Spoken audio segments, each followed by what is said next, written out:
16वां पारा 10वां रुकू मेरा रब फरमाता है वह अकीम सलाता लिज़िक्री। सुभान अल्लाह। अल्लाह फरमाता है कि ए मेरे बंदो तुम मुझे याद करो नमाज के जरिए। क्या करो? नमाज के जरिए मुझे याद करो, मेरा जिक्र करो, मुझे याद करो। किसके जरिए? नमाज के जरिए। क्या करो? मुझे। अब कौन बंदा है जो अपने रब को याद नहीं करना चाहता? वो वही हो सकता है कि जिसके अंदर ईमान ना हो, उसका ईमान चला गया हो और वो दुनिया की गुमराहियत में कुफ्र और शिर्क के उस तूफान बदतमीजी का शिकार हो। वही बंदा इससे महरूम रह सकता है। लेकिन जिसके अंदर ईमान हो और वो अपने रब से डरता हो और उसे ये पता हो कि मेरे रब का ये हुक्म है कि मुझे उसकी बारगाह में जाना है, उसे याद करना है, उसकी बंदगी करनी है, उसकी इबादत करनी है, तो वो बंदा किसी भी हाल में अपने रब को भूल नहीं सकता है। अब कोई बंदा दुआ के जरिए अपने रब को याद करता है, कोई तिलावत के जरिए, कोई जिक्र के जरिए, कोई बंदगी के जरिए, कोई सजदों के जरिए, हर तरह से। लेकिन यहां कुरान में रब ने फरमाया मेरे बंदे अगर तू मुझे याद करना चाहता है, याद रखना चाहता है, मेरा जिक्र करना चाहता है, तो नमाज के जरिए कर। पता चला कि नमाज तमाम इबादत जितनी भी गए, जितनी इबादतें, उनके अंदर नमाज का एक खुसूसी मकाम है। और तमाम इबादत में सबसे अफजल इबादत है कि जिसका एक खास हुक्म मेरे रब ने दिया कि तुम मुझे याद करना चाहते हो ना, तो नमाज में आ जाओ। नमाज में बंदे का सर सजदे में होता है और जुबान पे सुबहान रब्बियल आला होता है कि अल्लाह तू पाक है और तू आला है, और अपना सर सजदे में होता है। घमंड और तकब्बुर सारा उसका उतर गया होता है, बंदे की अकड़ खत्म होती है, सर सजदे में होता है और फिर कहता तू आला है। मेरे रब को यह अदा सबसे ज्यादा पसंद है। और जितनी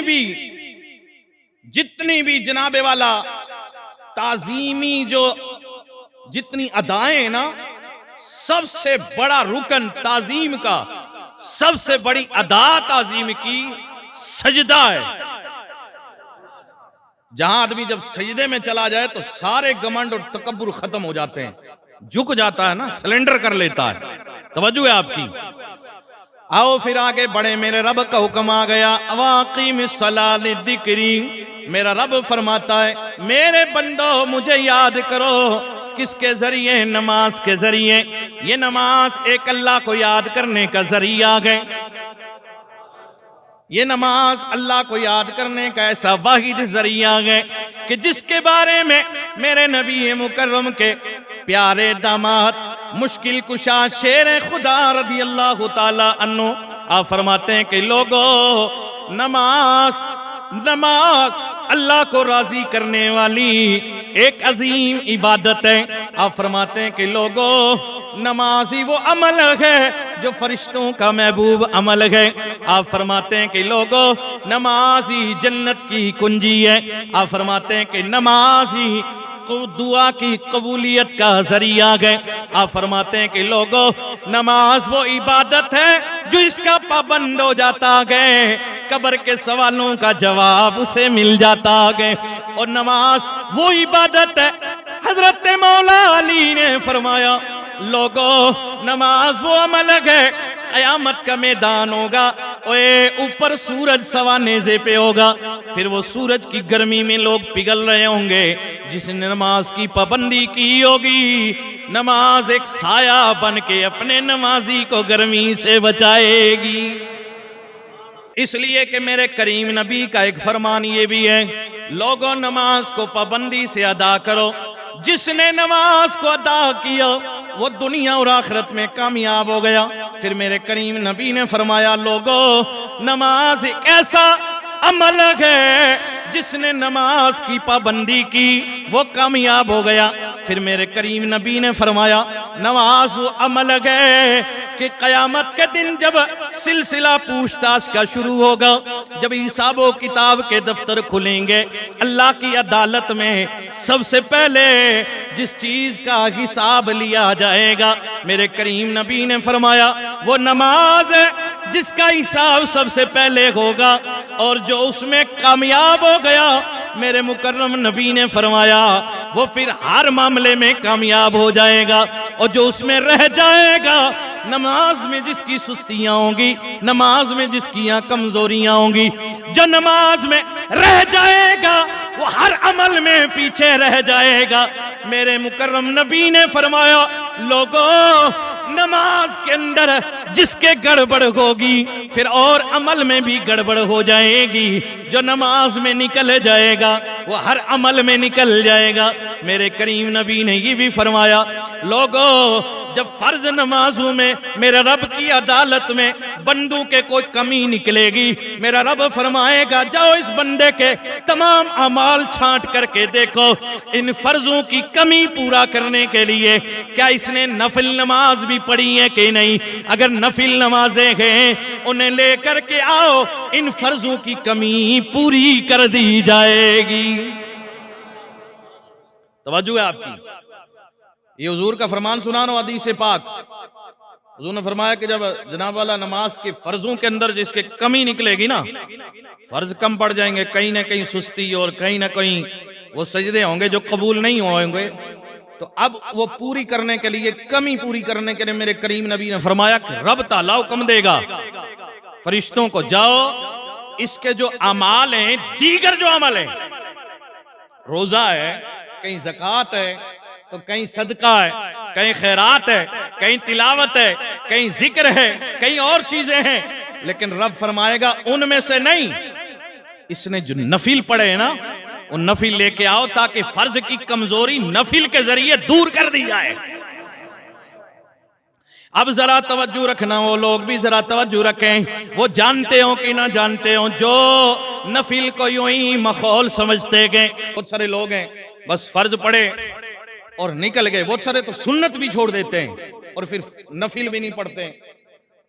असल नफिल नमाज का मसला यह है, जो फराइज नमाज के साथ नफिल नमाजें, जैसे आपने जोहर की नमाज पढ़ी तो आखिर में 2 नफिलें, मगरिब की नमाज है तो वहां भी 2 नफिलें, इशा की नमाज है 4 नफिलें, वित्रों से पहले भी और बाद में भी। ये नफिल क्यों है? इसमें यही राज है कि फर्जों में कमी होगी, नफिल के जरिए पूरी कर दी जाएगी। और जो लोग सिरे से पढ़ते ही नहीं है, पहले तो फर्जों की पाबंदी नहीं और फिर नफिल तो जड़ से नहीं, बताओ वो वहां पे ये सिलसिला कैसे पूरा होगा? वो मेरा रब किसी अदा पे बख्श दे तो ये उसका रहम और करम होगा, और अगर एक कमजोरी पर भी पकड़ के रगड़ा लगा दे, ये उसका अदलो इंसाफ होगा। तवज्जो है आपकी। इसलिए कि जनाबे वाला हमारी नमाजें ये लूली लंगड़ी नमाजें गए। आप कहेंगे कि जनाबे वाला लूली लंगड़ी क्या कह दिया आपने? मैं यूं कहूंगा, कहीं न कहीं हमारी नमाज में कमजोरी नजर आती है। अगर वुजू की तरफ जाएं तो वहां कमजोरी नजर आती है, अगर वुजू हमारा सही है तो फिर नीयत में गड़बड़ नजर आती है, वहां दुरुस्त है तो जनाबे वाला तकबीर उला का मसला पता नहीं है, वहां कमजोरी आ जाती है। कहीं हाथ बांधने में, रुकू में, सजदे में, रात में, कयाम में, और कहीं ना कहीं ऐसी कमजोरी आ जाती है, हमें पता भी नहीं होता। उस कमजोरी की वजह से हमें उठक बैठक तो लग जाती है, लेकिन वो सजदे कबूल नहीं होते गए। तो मेरे दोस्तों, बड़े ही अदब एहतराम के साथ अर्ज है, अगर नमाज पढ़नी ही है तो आओ ना वैसा वुजू ना कर लें जैसा वुजू मेरे तेरे करीम नबी ने किया गए और सहाबा ने मेरे करीम नबी से देख के किया गए। फिर वैसा वुजू करें, वैसी नमाज पढ़ें, वैसी इबादत करें, वैसी बंदगी करें। अल्लाहु अकबर। मेरे करीम नबी ने ये नमाज जो हमें दी है कि नहीं दी है?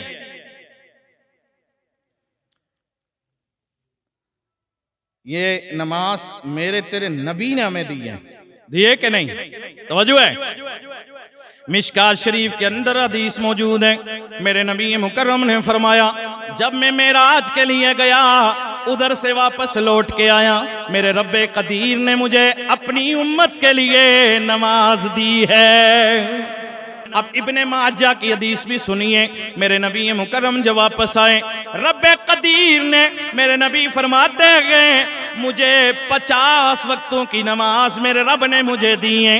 एक दिन एक रात में 50 वक्तों की नमाज अदा करें, मेरी उम्मत ये नमाज 50 वक्त की फर्ज कर दी गई। मैं जब लौट के आया, हजरत मूसा से मुलाकात हुई। किससे हुई? हजरत मूसा नबी से मेरी मुलाकात हुई। हजरत मूसा अलैहिस्सलाम छठे आसमान पे मिले। मैं जब लौट के आया, हजरत मूसा कहने लगे, ए अल्लाह के रसूल, बताइए आप मुलाकात करके तो आ गए, दीदार करके तो आ गए, मेराज करके तो आ गए, बताइए अपनी उम्मत के लिए क्या तोहफा लेके आएगे? मेरे करीम नबी ने फरमाया, रब्बे दुल जलाल ने मेरी उम्मत के लिए मुझे 50 वक्त की नमाज दी है।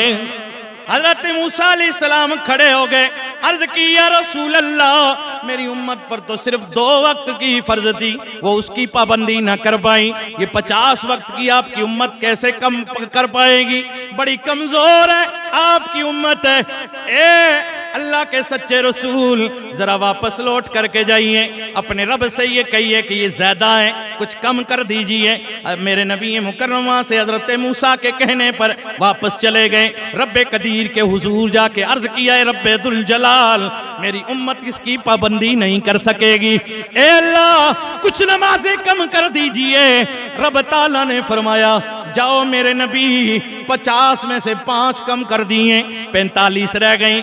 इधर फिर पहुंचे हजरत मूसा, 7वें छठे आसमान पे फिर मिल गए। मेरे नबी मुकर्रम से पूछा, क्या हुआ? मेरे करीम नबी ने फरमाया, 5 कम हो गई हैं, 45 रह गई। कहा अब भी पाबंदी नहीं कर सकेगी आपकी उम्मत, ये ज्यादा है, जाइए कुछ कम करा दीजिए।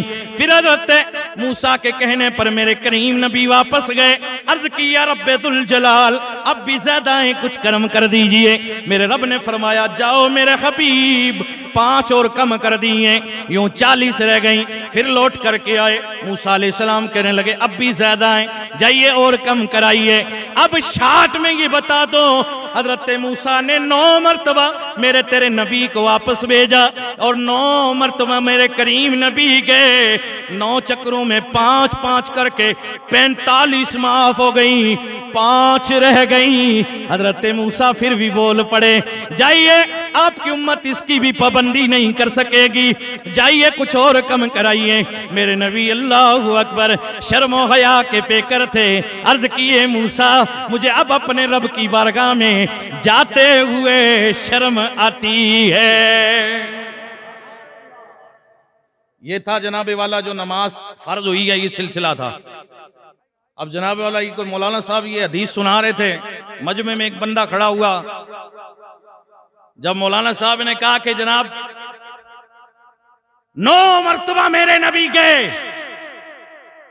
9 मरतबा मेरे नबी गए, 5-5 करके 45 माफ हो गई, सिर्फ 5 रह गई। 9 चक्कर में 5-5 45 माफ, तो सिर्फ 5 रह गई। तो एक चौधरी साहब खड़े हुए कहने लगे कि एक चक्कर मेरो नबी और लाता तो ये टंडो ही खत्म हो जाएगा। हंसी तो बिला शुबा आएगी, पर हमारा हाल यही है कि ना होती फर्ज तो बड़ा आसानी थी, बड़ी आसानी थी। ये दुनिया में इम्तिहान है, जो ये पास करेगा तो कब्र और हशर में उसे ही डिग्री मिलेगी। समझ में आ रहा है?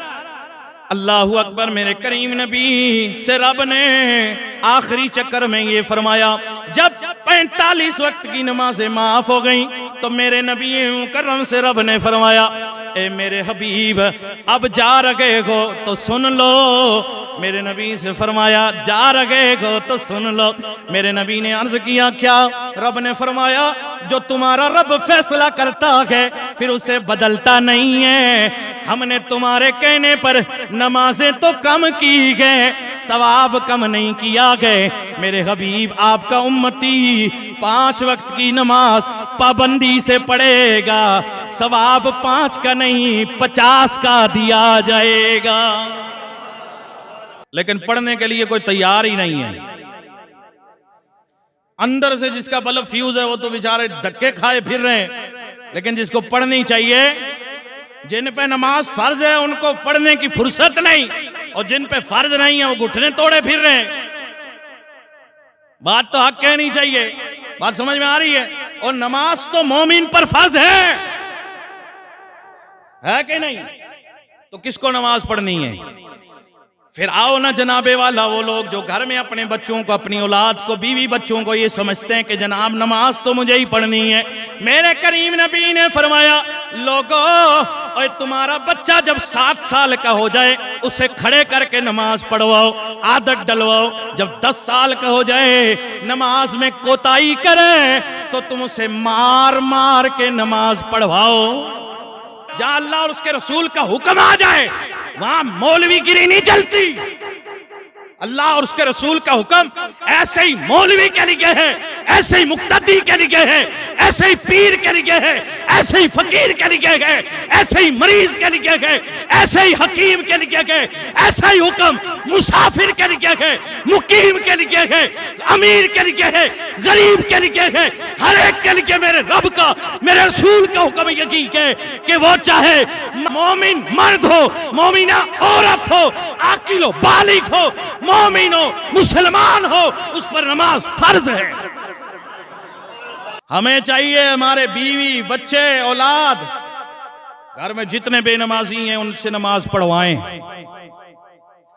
और जो बेनमाजी बेगैरत हैं उनसे भी कहना चाहूंगा, नमाज किसी मौलवी साहब के लिए नहीं पढ़नी, ना मौलवी साहब के जोर पे पढ़नी है, ना माँ बाप के जोर पे पढ़नी है। अगर इबादत अल्लाह की करनी है तो मजबूर बन के नहीं, बल्कि दिल से खुश होकर नमाज पढ़िए, इखलास से नमाज पढ़िए। नमाज पढ़नी है तो दिल से पढ़िए, अपनी मोहब्बत से पढ़िए, इखलास से पढ़िए। नमाज का मजा तो तब है ना। इसलिए मुझे बहुत सारे अब आप कहते हैं वो फलाना नमाज नहीं पढ़ता, चलो जी उसके घर बैठते हैं, चाय भी पियेंगे, उससे कहेंगे तू नमाज नहीं पढ़ेगा, हम रोज आएंगे तुझे रगड़ा लगाएंगे। पर मैं इस तबीयत का नहीं था, मैं इसलिए रुका रहा कि जनाबे वाला जो बेनमाजी है उसकी चाय क्यों पियेंगे? बात सही है कि नहीं है? बेनमाजी का खाना क्यों खाएंगे? बेनमाजी के घर में क्यों जाएंगे? और फिर मौलवी साहब जाके कहेगा, उसको शर्म आएगी तब पढ़ेगा। ये भी कोई नमाज है? ये भी कोई नमाज है? हाय अफसोस, ए मर्द मोमिन, हाय अफसोस। मजा तो तब था कि अल्लाहु अकबर, मेरे करीम नबी के साहबी हजरत अबू हुरैरा रदियल्लाहु ताला अन्हु आप फरमाते हैं, लोगों जो अल्लाह की रजा के लिए रब की मोहब्बत में अपने घर से निकलता गए, हर हर कदम पे मेरा रब उसे देखता है। जब वो खुलूस और प्यार से, मोहब्बत से अल्लाह के घर की तरफ बढ़ता गए, उसका प्यार, उसकी मोहब्बत रब ताला देखता गए, फिर खुश हो जाता गए। साहबा ने अर्ज किया, या रसूल अल्लाह खुश क्यों हो जाता गए, खुश क्यों हो जाता है रब? मेरे नबी ने फरमाया, लोगों यूं खुश हो जाता गए कि बंदा अगर कोई मेहमान किसी के घर चला जाए वो कितना खुश हो जाता गए। तो मस्जिद तो अल्लाह का घर है, जब उसमें कोई जाता गए वो अल्लाह का मेहमान होता गए।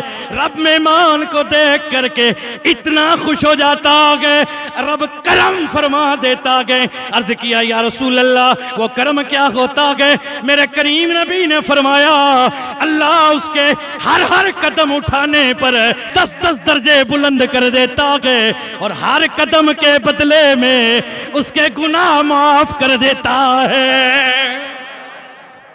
खुदा के लिए अगर ये कड़ी नजर औलाद पे रखी होती, रात के वक्त मोबाइल कहां चल रहा है, ये रास्ते पे किधर जा रही है हमारी औलाद, भटक ना जाए, नमाज क्यों नहीं पढ़ रही है?